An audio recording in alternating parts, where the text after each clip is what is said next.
Meus queridos e amados irmãos, graça e paz a vós todos, uma noite por excelência a cada um de vocês.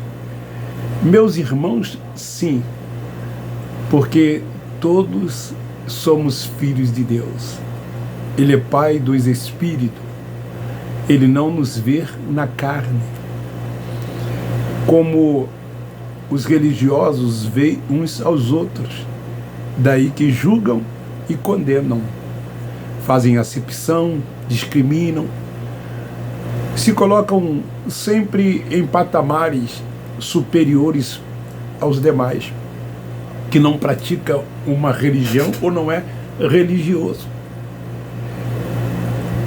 Ser religioso tem uma importância muito grande, infelizmente, para muitas pessoas ou para muitos filhos de Deus. A preocupação das pessoas é: você tem uma, aspas, igreja? Você é de qual religião? Qual é a religião que você pratica? As pessoas ficam preocupadas com todas essas coisas. Por quê? Porque não entendem, não compreendem que ela é um espírito revestido de carne e sangue. E como um espírito revestido de carne e sangue, ela não vive voltada para as obras da carne, para as coisas desta vida. A comunhão de todos para com Deus é no Espírito.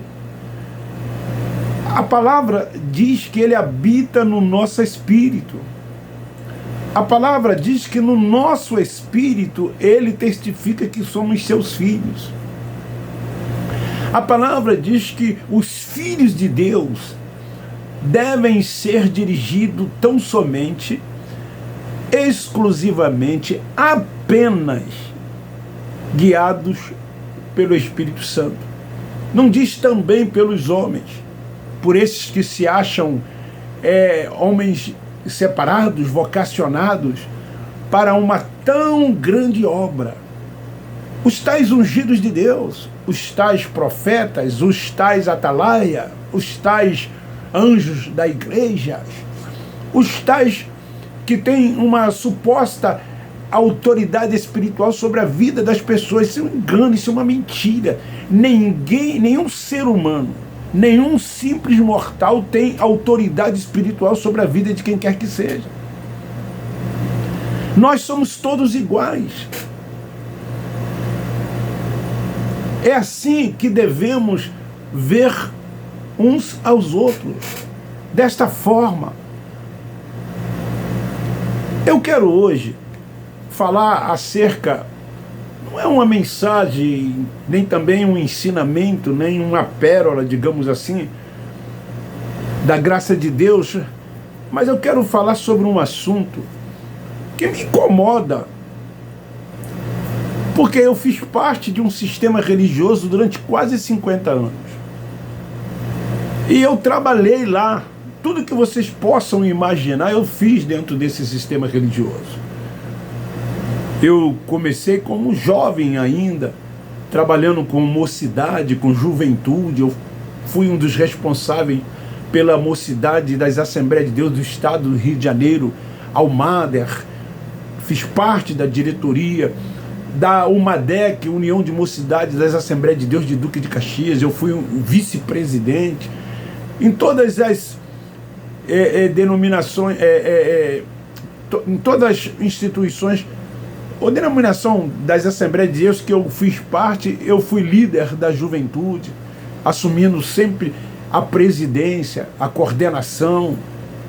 Me envolvi com os estudos, com a educação religiosa dessas instituições. Enfim, eu estive sempre ocupado, trabalhando nessa tal obra de Deus. Nunca fui remunerado, nunca ganhei um tostão, nunca ganhei um centavo. Sabia que muitos que eram os presidentes tinham os seus salários, e alguns poucos outros. Hoje quase todos os presidentes são assalariados, independente de serem pentecostais, neopentecostais ou tradicionais. Eles têm seus salários. Até as igrejas tradicionais, os seus líderes são remunerados. E é sobre isso que eu quero falar. Por quê? A mão de obra para o funcionamento da engrenagem desses templos religiosos é gratuita. Os que trabalham não recebem nada. São poucos os que são admitidos, que têm uma carteira assinada. São poucas instituições que fazem isso. Há algumas que fazem. Mas a grande maioria não faz isso. Eles pedem que as pessoas se doem, que dê o seu trabalho de forma gratuita para tal obra de Deus, enquanto os seus líderes são remunerados, e muitos com altíssimos salários, mais do que numa empresa de médio e de grande porte. Tem líderes que ganham um percentual de toda a arrecadação. Eu conheço um que ganha 20% de toda a arrecadação. Outros têm X salários mínimos por mês. Enfim, isso proporciona a esses líderes bem-estar.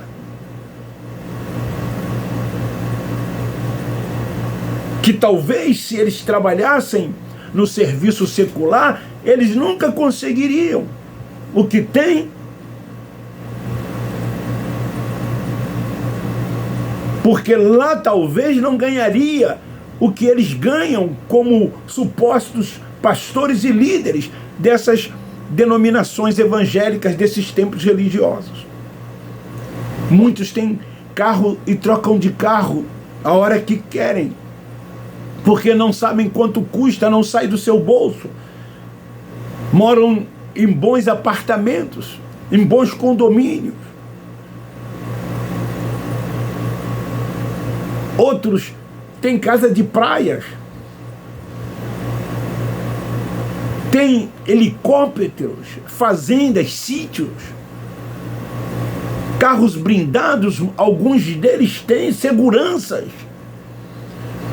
bons planos de saúde, seus filhos estudam nas melhores escolas, comem nos melhores lugares, viajam para todos os estados do Brasil e muitas das vezes para o exterior. Tudo isso à custa dos filhos de Deus, que dão a esses homens 10% de todos os seus ganhos. Se uma pessoa investir na poupança, que é um dos rendimentos mais seguros, mas é um dos mais baixos, cerca de 6% ao ano, que dá 0,5% ao mês.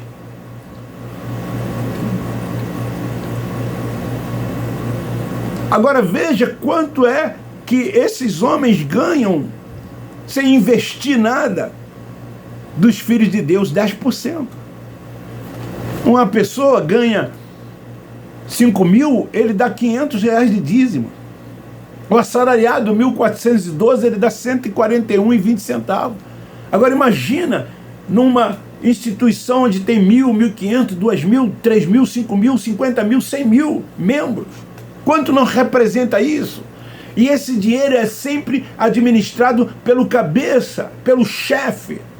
Porque quando ele coloca um dos tesoureiros lá, esses são seus homens de confiança. Agora, quando precisam do trabalho de alguém, muitos deles perdem de forma gratuita. Não estou generalizando. Como eu já disse no início, tem alguns que pagam um valor para que as pessoas possam fazer, mas a grande parte trabalha de forma gratuita. Na portaria, no estacionamento, na cantina, nas realizações de trabalhos internos e externos, como evangelização, trabalhos sociais. Eles convocam as pessoas que têm uma especialidade, secularmente falando. O advogado, o médico, o engenheiro, enfim, o dentista e outros mais, para prestarem os seus serviços, para que essa engrenagem dos templos possam funcionar de forma gratuita e sobrar mais para eles. E eles dizem: vocês estão fazendo isso para Deus, é a obra de Deus que vocês estão trabalhando para Deus. E eles estão trabalhando para quem? Para justificar os seus altíssimos ganhos. Então as pessoas pensam estar fazendo a obra de Deus, como ensina eles. Muitos dos seguidores desses lugares se deixam serem usados por esses líderes, trabalhando nesses templos, que eles chamam de igreja, de forma gratuita. Se vão construir, fazem mutirão, usando os seus serviços profissionais. Eu, na minha juventude, fiz muito isso. Ajudei ajudei como auxiliar de pedreiro, ajudante, fazendo uma massa, carregando uma terra. Limpava os templos na minha juventude, varria, lavava, passava óleo de peroba nos bancos. Eu trabalhei muito, de forma gratuita, pensando que eu estivesse fazendo isso para Deus. Eles não são capazes de contratá-los, de pagá-los pelos serviços que esses profissionais prestam para eles. Não quero dizer com isso que eu estou falando que eu sou a favor do templo religioso. Pelo contrário, eu não sou a favor de que se tenha templos religiosos. Porque ali não é casa de Deus, ali não é lugar de se buscar a Deus. Deus não habita ali, Atos 7:48. Nós somos o templo da habitação de Deus. Aquilo ali se tornou um negócio, um meio dos religiosos estarem e ali buscando primazia. Essa é a mais pura verdade. É para essas coisas que ali servem. E aí, lá eles atam fardos e cargas pesadas sobre os ombros dos filhos de Deus que lá estão. São verdadeiros comércios, onde tudo, ou quase tudo, é voltado para o dinheiro. Tem cantina, tem brechós, tem livraria. Toda reunião que eles chamam de culto tem dízimos e ofertas. Então eles desfrutam de tudo isso. E tem muitas instituições que, quando esses homens se jubilam, colocam seus filhos, genros, irmãos nos seus lugares, e eles continuam recebendo por resto da vida um alto salário. Enquanto que a engrenagem para o funcionamento desses lugares é feita de forma gratuita. Ninguém recebe nada, ou quase ninguém recebe nada. As grandes instituições usam essas pessoas, muitas das vezes na frente dos seus templos, principalmente aos domingos, pairando as pessoas nas calçadas, na frente do templo, atraindo elas para dentro do templo, porque lá é com eles. Lá eles vão fazer a cabeça das pessoas, vão usar de palavras persuasivas para influenciar as pessoas que entram dentro daqueles lugares.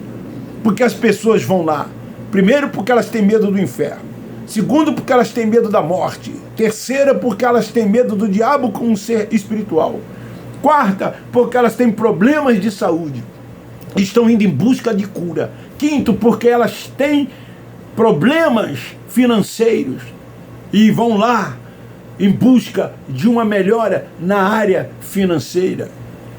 Outras têm problemas nas áreas sentimentais, da sua vida. É por isso que essas pessoas frequentam esses lugares, principalmente esses movimentos neopentecostais, esses grandes templos, essas grandes denominações. Eles distribuem jornais, aspas, de forma gratuita. Mas na verdade não é de forma gratuita. As pessoas pagam por aquilo. A forma gratuita é para atrair as pessoas. Porque ali tem propaganda, ali eles fazem anúncios. Então nessas reuniões há promessas de curas, há promessas de melhorias na vida sentimental, no casamento, há promessa de estabilidade financeira. Você vai se tornar um empresário, você vai se tornar um comerciante, você terá uma vida tranquila financeiramente falando, o seu casamento vai melhorar. E as pessoas acreditam nisso. O relacionamento entre duas pessoas depende das duas pessoas. Deus não se mete em nada dessas coisas.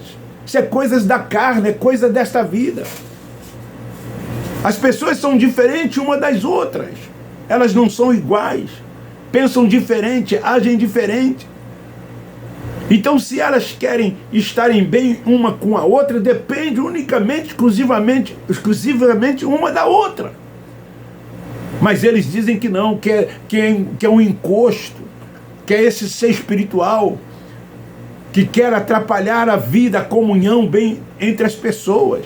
Coloca tudo na conta desse ser espiritual que não existe.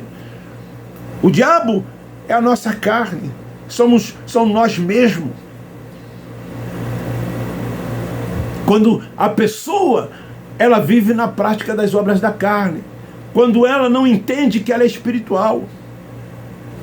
Porque quando ela tem essa consciência, ela não vive na prática das obras da carne, ela não é carnal, ela não vive voltado para a carne e a sua concupiscência.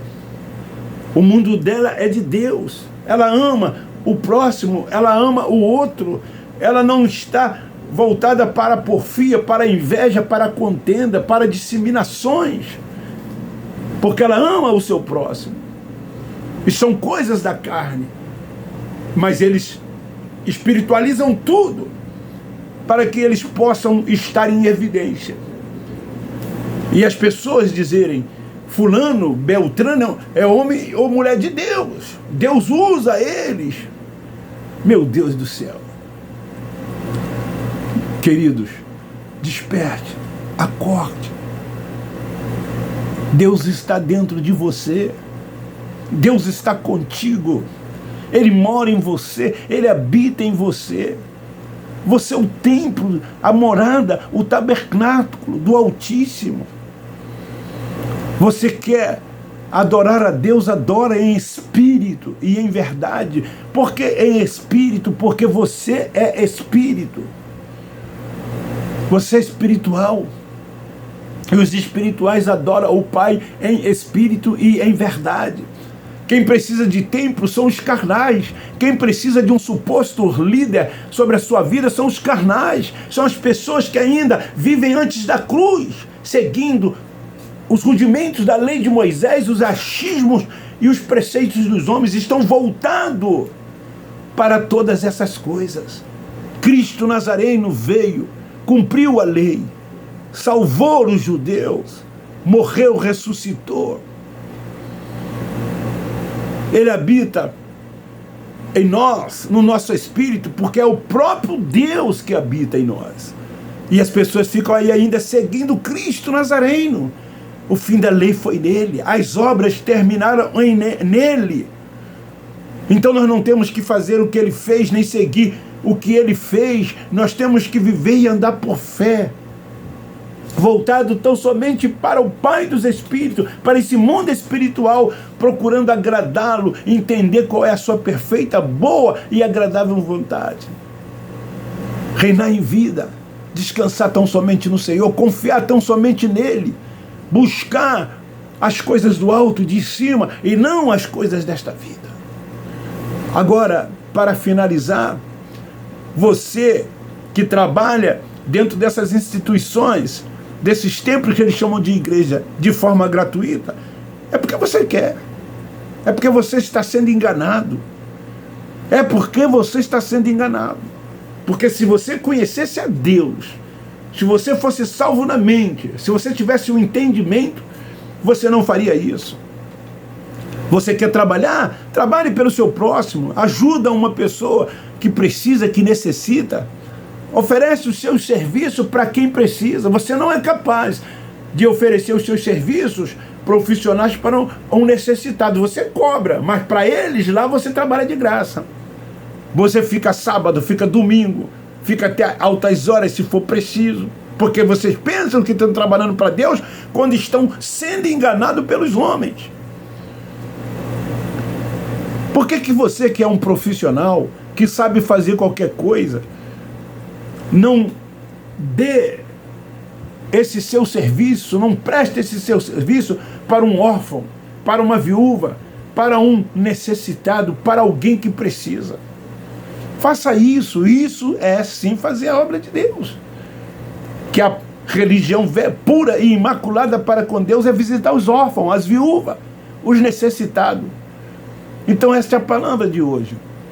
A mão de obra para o funcionamento da engrenagem dos tempos é gratuita, enquanto os seus líderes estão ganhando e ganhando muito. Beijo no seu coração, um forte abraço. Dê um like, por favor. Quanto mais like, o YouTube recomenda o vídeo para outras pessoas. Divulgue, compartilhe nas suas redes sociais. Eu quero aí agradecer, está indo. Eu acredito que até o dia 31 nós vamos chegar a 5.000. Hoje já atingiu 4.930. Forte abraço. Nós da graça de Deus amamos vocês. Graça neles.